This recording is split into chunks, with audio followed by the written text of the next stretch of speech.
যে তোমাদের চেয়ে আমার ব্রেন বেশি, আমার বুদ্ধি আছে। অথচ সাহাবারা বললেন, আবু বকর ওগো নবী, আপনার অপর দিয়ে ব্রেন আর কারো নাই পৃথিবীতে, আমাদেরও নাই। নবী আপনি যেভাবে ডিসিশন নেবেন সেইভাবে আমরা মানব। আল্লাহর নবী বলেন, ওগো সাহাবা আবু বকর, আমি প্রতিটা সাহাবার আমি মতটা চাই, দেখে কার মতটা আমি গ্রহণ করব, মেনে নেব। এক একটা সাহাবা বাবজি এক এক রকমের বাবা মত বাবজি প্রকাশ করলো। নবী যে সবারই মতগুলো বাবজি শুনলেন।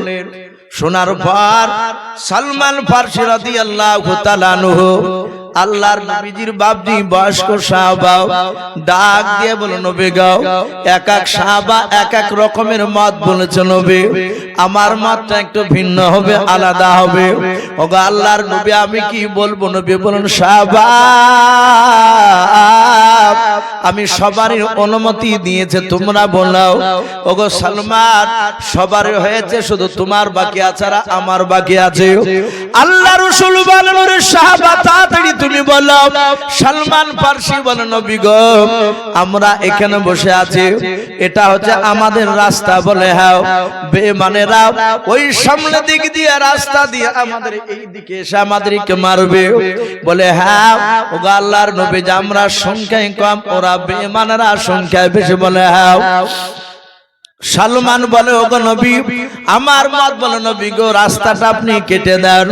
বলে কতটা রাস্তা কাটবো? ডাক দিয়ে বলে, নবী গো সবচেয়ে আরবের মধ্যে সবচেয়ে হিষ্ট ঘোড়াটা কত দূর লাভ মেরে পড়বে, যেতে পারবে?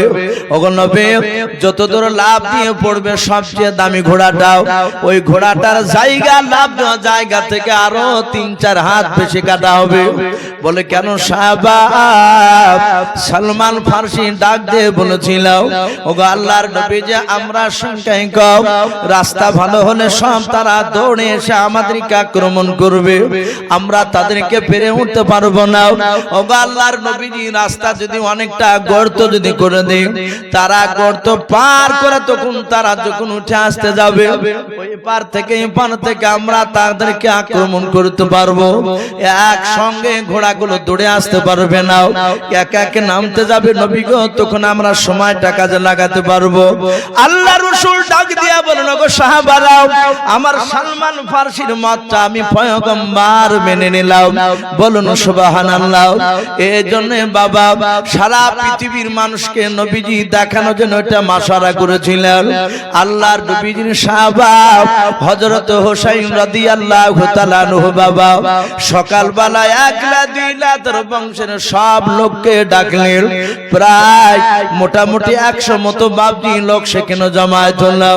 সবাই হোসাইনের দিবানা, আল্লাহর নবীজিকে বাবজি মানে হোসেনকে মহব্বত করে। হযরত হোসাইন রাদিয়াল্লাহু তাআলা আনহু বাবা 150 খান বাবজি চিঠিখানা নেওয়ার পর হোসাইন ডাক দিয়ে বলেছিল, ওগো আমার নানু ভাইয়ের বংশধর, ওগো আমার আব্বার বংশধররাও শুনে নাও, এজিদের লোকেরা আমি জানি নাও মদিনার নাই, এই চিঠিগুলো সব কুফা নগর থেকে এসেছে। ডাক দিয়ে বলে, হোসাইন কি লেখা আছে চিঠিতে বলেন। হোসাইন ডাক দিয়ে বলে, ভাই আমাকে মদিনা নাই, কুফা নগরের লোকেরা তারা চিঠি লিখে আমাকে আমন্ত্রণ জানিয়েছে, আমাকে ডাক দিয়েছে, আহ্বান করেছে, তাড়াতাড়ি চলে আসুন আপনি কুফা নগরে, আপনাকে আমরা সবাই বাদশাহ বলে মেনে নেব। ওগো আমার বন্ধুরা, ও আমার আব্বার বংশরাও, বলো বলো আমি এই চিঠিখানা নিয়ে এখন তোমাদেরকে নিয়ে পরামর্শ করার জন্য ডেকেছি। বলো এখন তোমরা কি বলবা বলো। হযরত বাবা হোসাইনের বাবা একটা চাচাই তো ভাই মুসলিম বিন আকিল বলে বাপজি নাম ছিল। হযরত বাপজি আকিলের বাপজি আপনার ছেলে, হযরত আলীর ছেলে যেমন বাপজি হোসাইন, অনুরূপ ভাবে মুসলিম বিন আকিল বাবা আলীর একটা ভাইয়ের নাম ছিল বাপজি মুসলিম নয় আকিল বলে নাম ছিল। ওই আকিলের বাপজি ছিলেন ইমাম মুসলিম। হযরত হোসেনের দরবারে দাঁড়িয়ে ইমাম মুসলিম ডাক দিয়ে বলেছিল, ওগো আমার হোসেন ভাই, শুনে নাও, আমি গত কালকে আমি একটা লোকের মুখ থেকে শুনলাম, শুনে নাও, ওই কুফা নগরে নাকি এজিদ বলে একটা বেঈমান আছে। হযরত মুআবিয়া রাদিয়াল্লাহু তাআলা আনহু কলিজা টুকরা সন্তান এই এজিদে বেঈমান, শুনলাম সে নাকি খোদা নয়, বাদশা দাবি করেছে। এজিদের লোকেরাও কয়েকটা লোক এজিদকে মানছে, বাদ বাকি লোকেরা কুফা নগরের বাসিন্দারা মানে নাও। এই হুসাইন আমার এটাও মনে হতে পারে এই চিঠি গ্রামের লোক হয়তো দেয় নাই, এজিদ হয়তো গ্রামের নাম করে ষড়যন্ত্র করে হয়তো তোমাকে ডাকছে। ওগো আমার হুসাইন ভাই, দয়া করে তুমি না গিয়ে ভাই, এখানে 100 লোক রয়েছে বলে, হ্যাঁ 100 লোকের মধ্যে থেকে শুনে নাও, যে কোনো একটা বুদ্ধিজীবী মানুষকে পাঠিয়ে দাও। হুসাইন বলল কোথায় পাঠাবো? বলে আপনি ওই কুফা নগরে পাঠিয়ে দেন। ওই জায়গায় পাঠিয়ে দিলে ওখানকার লিস্ট খবর জানতে পারা যাবে, সে সিআইডি শুরু যাবে যেন ধরতে না পারে, এজিদের লোকেরা বুঝতে না পারে। ইমাম মুসলিমের কথাকে বাপজি সবাই সমর্থন করলো। সবাই বলল হুসাইন আপনি যাবেন না, আপনি চলে গেলে আপনাকে হত্যা করলে আমাদের রাহাবার আর কেউ থাকবে না। হুসাইন বলল ঠিক আছে ভাই আমি যাব না। তাহলে বুদ্ধিজীবী লোকটা কে যাবে? সবাই মত প্রকাশ করলো ইমাম মুসলিম কি পাঠানো হোক। ইমাম মুসলিম ভাই তুমি যাও। হুসাইনও বলল ভাই ইমাম মুসলিম তুমি যাও আমার তরফ থেকে, তুমি এমন ভাবে যাবা লুকিয়ে যেন জানতে না পারে।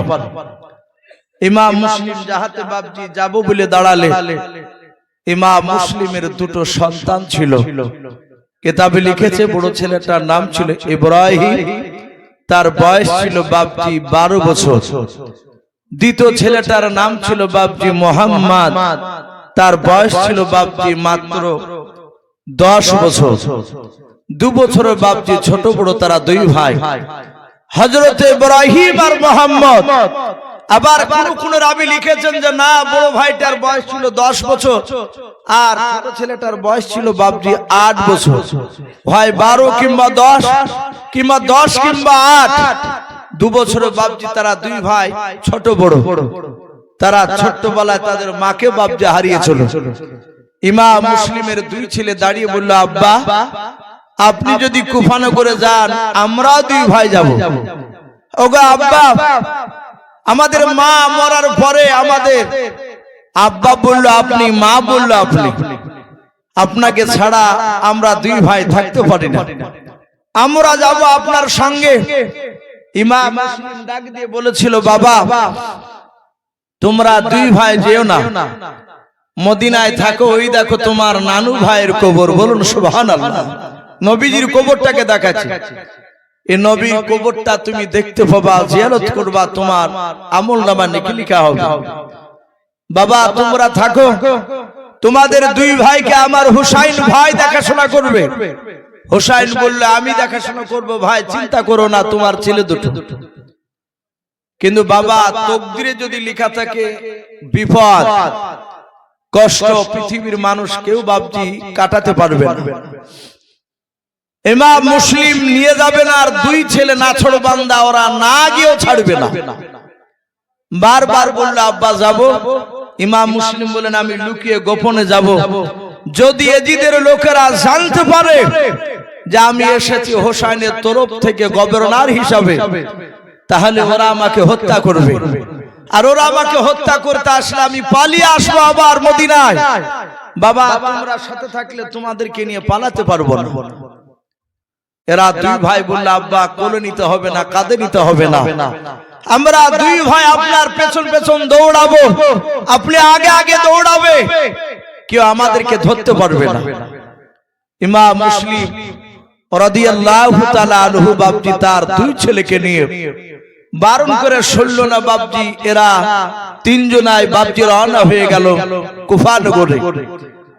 হযরত ইমাম মুসলিম রাদিয়াল্লাহু তাআলা আনহু 2 ছেলেকে নিয়ে বাপজি 1 না 2 না ওটা লিখে রাখেন শেষের বানাই দোয়া করে দাও। এরা ইমাম মুসলিম প্রথম যার বাড়িতে গিয়ে উঠেছিল বাবজি কুফানগরে, সে বাড়িওয়ালার নাম ছিল উম্মে হানি। কি নাম বললাম ভাই? উম্মে হানি। তার বাড়ি থেকে গোপনে বলল, আমি হুসাইনের তরফ থেকে এসেছি। এখানকার লোক হুসাইনকে খাড়া খাড়া বাদশা বলে মানে, তার সামর্থ্য কতটা আছে দেখার জন্য এসেছে। উম্মে হানি বাড়ির আশেপাশের মানুষকে বলল,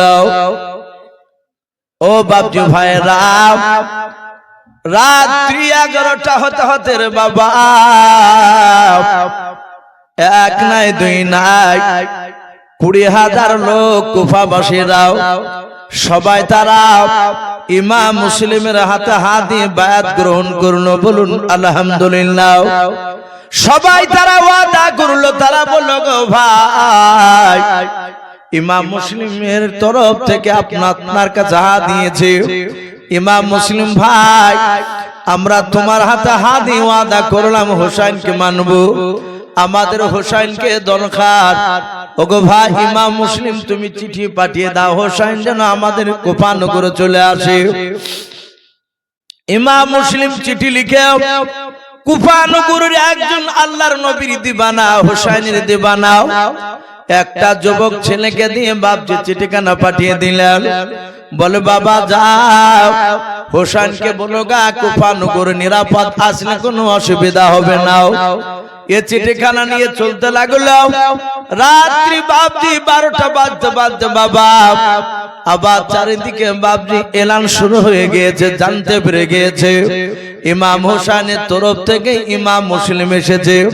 ইমাম মুসলিমের হাতে হাত দিয়ে যারা বায়াত গ্রহণ করেছে, যারা ওয়াদা করেছে, কথা দিয়েছে, তারা বায়াত না ভাঙলে তাদেরকে হত্যা করে ফেলবে। এজিদের লোকেরা প্রচার করে বেড়াচ্ছে, বলে ইমাম মুসলিমকে যে ধরে দিতে পারবে তাকে 10,000 টাকা ইনাম দেওয়া হবে। শুধু তাই নয়, ইমাম মুসলিমকে যার বাড়িতে পাওয়া যাবে তাকে শুধু হত্যা করা হবে। সঙ্গে সঙ্গে 20,000 লোকের মধ্যে থেকে প্রায় বেশিরভাগ লোক তারা সবাই বায়াতকে ভেঙে ফেললো মৃত্যুর ভয়। তারা সবাই বাপজি বলল, ইমাম মুসলিম পালিয়ে যাও, আর তোমাকে আমরা বাঁচাতে পারবো না। উম্মে হানি বলল, ভাই ইমাম মুসলিম এখনই পালিয়ে যাও। ইমাম মুসলিম বললেন, ভাই তাহলে এই রাতারাতি কুফানগর থেকে আমি মদিনায় পালিয়ে যাব। দুই ছেলেকে নিয়ে বাপজি রাস্তা দিয়ে হেঁটে যাচ্ছে। বেশ কিছুটা দূর যাওয়ার পর ইমাম মুসলিম ডাক দিয়ে বলেছিল, গো বাবা, আমি মদিনাতে বলেছিলাম তোমরা দুই ভাই আমার সঙ্গে এসো নাও। ওরে বাবা, বলে এখন তোমাদেরকে তো কোলকের নিয়ে দৌড়াতে পারবো না। হযরত ইব্রাহিম আর মুহাম্মদ ডাক দিয়ে বলে, আব্বা আপনি চিন্তিত হবেন না, আমরা আপনার পেছন পেছন দৌড়ে যাব, আপনি চলুন।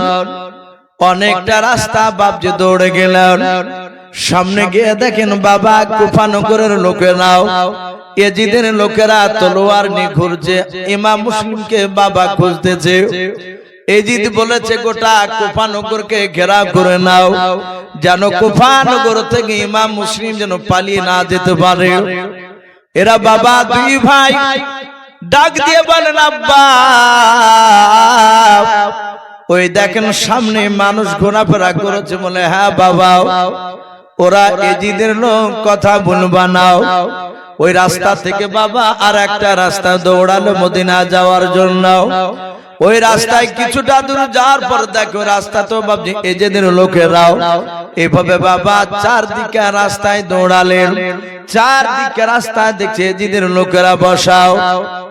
ইমাম মুসলিম দেখলেন আর পালানো যাবে না, গোটা মক্কা নয় কুফানগরকে ঘেরা করে নিয়েছেন বাবা এজিদের লোকেরাও। হঠাৎ করে বাবা ইমাম মুসলিমের দুই ছেলে ডাক দিয়ে বলেন, আব্বা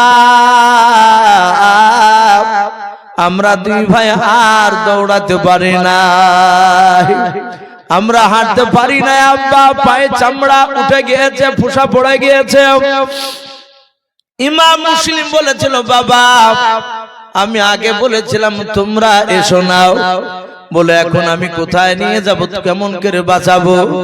দুই ছেলে নিয়ে বাবা একটা বাড়িতে গিয়ে বাপজি শিকলের কলা আনলেন, শিকল নড়া দিয়েছে, ভিতর থেকে বলে কে গো? ইমাম মুসলিম বলে আমি। ইমাম মুসলিম হুসাইনের আমি চাচাইতো ভাই। বাড়িওয়ালা বাবা কেতাবে লিখেছে তার নাম। যেই বাড়ির দরজার কাছে গিয়ে শিকল নড়া দিলেন ওই বাড়িওয়ালার নাম ছিল বাপজি কাজী সারেহি। হুসাইনের দিবানা, আল্লাহর নবীজির বাপজি গোলাম, আল্লাহর নবীজির বাপজি উম্মত। ডাক দিয়ে কাজী সানিয়ে বলেছিল ভাই তাড়াতাড়ি দরজা খুলে দিলাম, তাড়াতাড়ি ভেতরে প্রবেশ করাও। ডাক দিয়ে বলে ভাই চিন্তা করবা না। ইমাম মুসলিম মনে মনে ভাবছে মনে হয় এজিদের মানুষ হতে পারে। বলে না ভাই আমি এজিদের মানুষ না, আমি হোসেনকে বাদশা বলে মানতে চাই। 20,000 লোকে যে বায়াত গ্রহণ করেছিল তার মধ্যে আমি একজন। ভাই চিন্তা করবা না। ডাক দিয়ে বলেছিল ইমাম মুসলিম ভাই তোমার সাথে দুজন এরা কারা? ইমাম মুসলিম ডাক দিয়ে বলেছিল ভাই এরা নওশাই রাসূল, এরা নবীর বংশধর। আমার কলিজার টুকরা হযরত হাসান আর হুসাইন নাই, আমার কলিজার টুকরা ইব্রাহিম আর মুহাম্মদ। কাজী সারেহি রাসূলের হাদিসের কথা মনে পড়ে গেল। নবী বলেছেন আমার বংশধর যারা ঈমানদার তাদেরকে যদি কোনো ঈমানদার যদি তার তাজিম করে, তার সম্মান যদি করে, তাকে যদি ইজ্জত দেয়, কিয়ামতের ময়দানে তার জন্য আমি জান্নাতে সুপারিশ করব। বলুন সুবহানাল্লাহ। সঙ্গে সঙ্গে কাজী সারি বলল ভাই আমি আপনার দুই ছেলের কপালে একটু চুমা দিতে চাই। আমি নবীজির সুন্নাত একটা হাদিসকে আমল করতে চাই। বাপজি নবীর বংশধরকে মহব্বত করা। আপনারা অনেক বৃদ্ধ লোক আছেন যারা সুরুলিয়াতে বাপজি মাদ্রাসায় জালসা শুনতে দিতেন। আগে একটা নদিয়া জেলার হাট গোবিন্দপুর বলে বাপজি একটা গ্রামে একটা বক্তা ছিল, হযরত কারি মাওলানা ইমাদউদ্দিন সাহেব। নাম শুনেন না? অনেকে দেখেছেন মনে হয়। ওনার একটা হাত ছিল না, ওনার সম্ভবত মনে হয় ডান হাতটা মনে হয় ছিল না, বাম হাতটা শুধু এরকম করে থাকতো। কথা বলতেন। আমি তার বাপজি 3 দিন আমি তার খিদমতের সুযোগ পেয়েছিলাম। আমি তখন সরুলিয়াতে পড়তাম। তো সেই ইমাদউদ্দিন সাহেব উনি সরুলিয়াতে বাপজি একটা ঘটনা আলোচনা করছিলেন। আমার ভালো মনে আছে এই নবীজির আশিক দিবানা কথা আলোচনা করতে গিয়ে ঘটনাটা তুলে ধরেছিলেন। ইরাকের সরজমিনে বাপজি একটা ময়দান ছিল, ময়দানের নাম ছিল তি ময়দান, মাঠটার নাম তি মাঠ। ওই ময়দানে বাপজি কুস্তা কুস্তি লড়াই, মালাম যাকে বলা হয়, শক্তিমান পুরুষ আর একজন শক্তিমান পুরুষে বাপজি ধাক্কা থেকে মুসাফা করে তারা পাড়াপাড়ি করবে। যাকে মাটিতে ফেলে দিবে, যার বুকের উপর বসবে, যে অপরে থাকবে সে জিতে যাবে, আর যে নিচে পড়বে সে হেরে যাবে। তো ওই ময়দানে তি বলে একটা মাঠ, ওই ময়দানে বাপজি কুস্তা কুস্তি লড়াই শুরু হয়েছে। এখন যেমন বাপজি আমাদের ক্রিকেট ফুটবল হয় খেলা, এভাবে বাপজি আগে হতো, এখন আর হচ্ছে না এসব খেলাগুলো। তো সেখানে বাপজি 1 নয় 2 নয় 50টা পালোয়ান 50টা দেশ থেকে গিয়েছে। বিরাট বিরাট শক্তিমান হাজার হাজার লোক বাপজি চারিদিকে টাপ্পুর মেরে দাঁড়িয়ে দাঁড়িয়ে খেলা দেখছিল। তাদের নজরুল বলে বাপজি একটা পালোয়ান, আর খেলার প্রাইজ ছিল বাপজি 1 কেজি সোনার গোটা। সে সময় সোনার গোটা নিয়ে বাপজি খেলা শুরু হবে। ডাক দিয়ে বলল নজরুল কেউ কি আছো আমার সাথে মোকাবেলা করতে? কেউ কি আছো?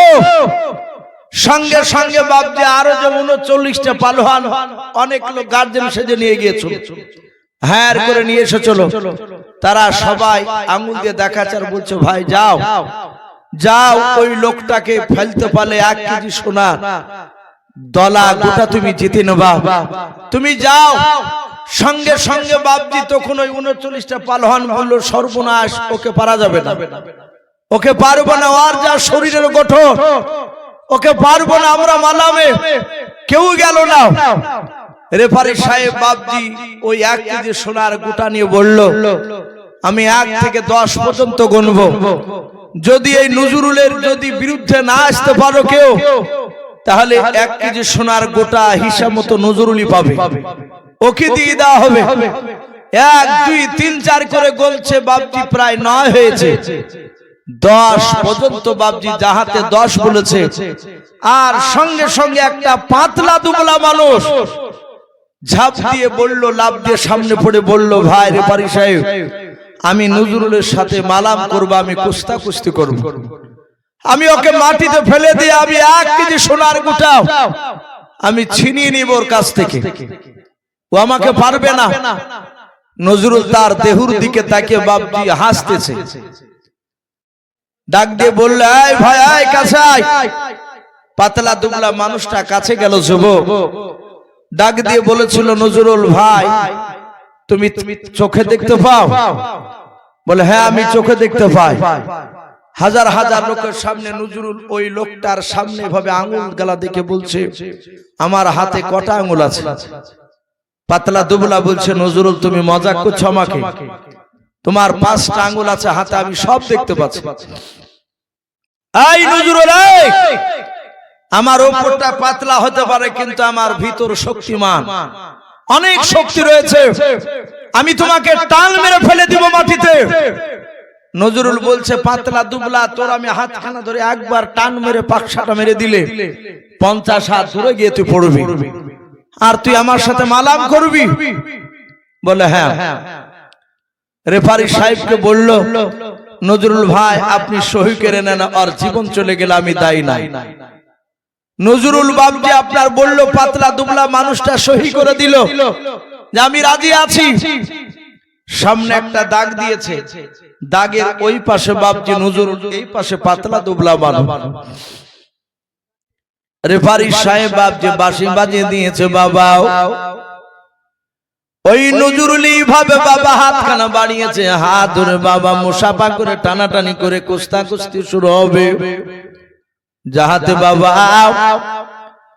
নজরুল হাত বানিয়েছে, পাতলা দুবলা মানুষটা হাতখানা বাবা বাড়ি দিয়ে বাবজি থরথর করে কাঁপতেছে। ওই পাতলা দুবলা মানুষটার চোখ দিয়ে বাবজি পানি ঝরছে। আস্তে করে বলছেন, গো নজরুল ভাই দয়া করে চিৎকার করবা না রে ভাই, তোমার কানটা একটু আমার মুখের গোড়ে নিয়ে এসো।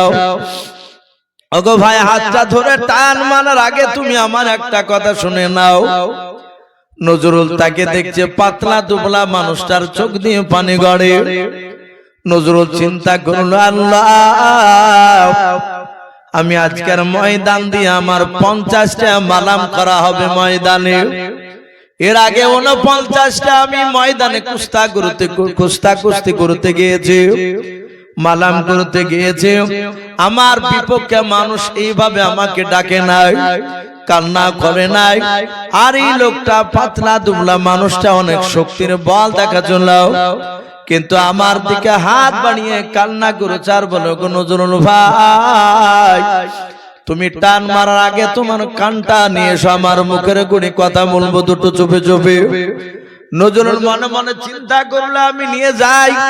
কানটা যাহাতে বাবজি নিয়ে গিয়েছে মুখের গুণে পাতলা দুবলা মানুষটার কাছে।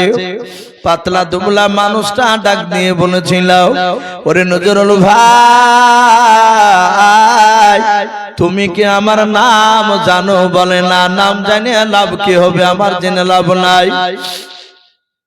সঙ্গে সঙ্গে ডাক দিয়া বলে, ভাই আমার নাম তোমার না জানি আমি তোমাকে বলি রে ভাই, আমার নাম হচ্ছে আব্দুর রহমান।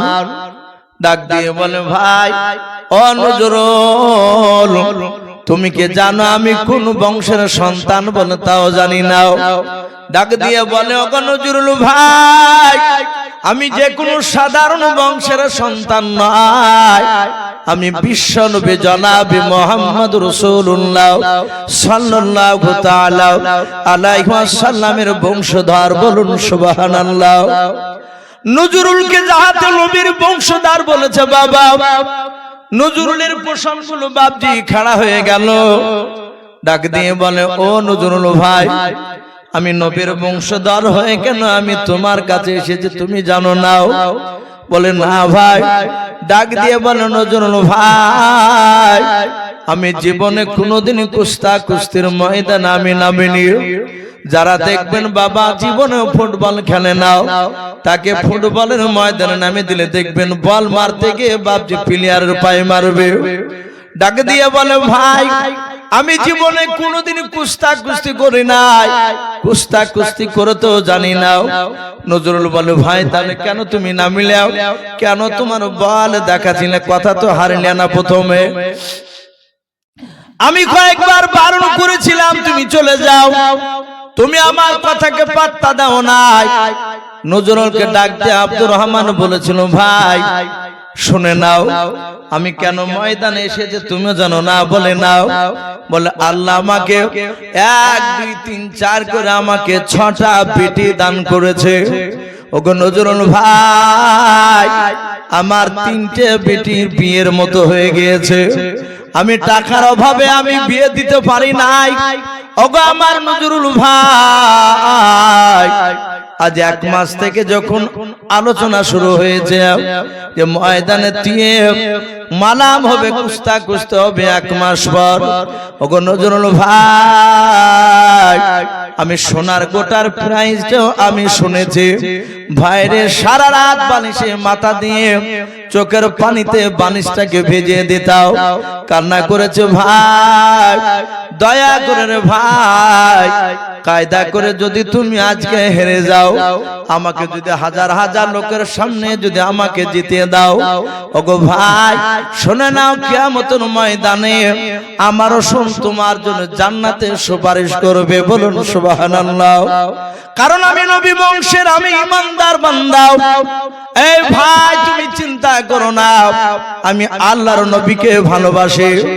সঙ্গে সঙ্গে নজরুল বাবা মনে মনে চিন্তা করলো ভাই, আপনার আব্দুর রহমান বলেছিল ভাই সোনার গোটাটা পেয়ে গেলে আমার 5টা বেটির বিয়ে হয়ে যাবে, অসুবিধা হবে না। নজরুল বলল ভাই আর কেঁদো না, চিন্তা করো না, সোনার গোটা তোমাকে আমি দিয়ে দেব, আজকে আমি হেরে যাব। নজরুলকে বলল ভাই রে, মুখে হেরে যাব বলে মানুষে মানবে না, একটু কায়দা করতে হবে, একটু অভিনয় করা লাগবে। নজরুল বলল ভাই তুমি যখন নবী বংশের সন্তান পরিচয় দিয়েছ, তোমাকে আর মাটিতে আমি আছাড় মেরে ফেলবো না, দরকার হলে ভাই আমি তোমার পায়ের তলে আমি পড়ে যাব, চিন্তা করো না। নজরুল বলল ভাই তাহলে এবার রেডি হয়ে যাও। হাজার হাজার লোকেরা বাপজি তাদের কাজকার কথা শুনতে পেল না। নজরুল হাতখানা বাড়িয়ে দিয়েছে রে বাবা, পাতলা দুবলা আব্দুর রহমান হাতখানা বাপজি ধরে টান মেরেছে। নজরুল বাপজি আপনি চাকরিতে পড়ে গেল। নজরুলের বুকের উপর যুবক বাবা উঠে হাত টানে মারতে লাগলো, আমি জিতে গিয়েছি। রেফারি সাহেবকে জনগণ ডাক দিয়ে বলেছিল ভাই এ হাতির সাথে মশাল লড়াই, হাতি পড়ে গেল, মশা জিতে গেল, এটা আমরা মানব না।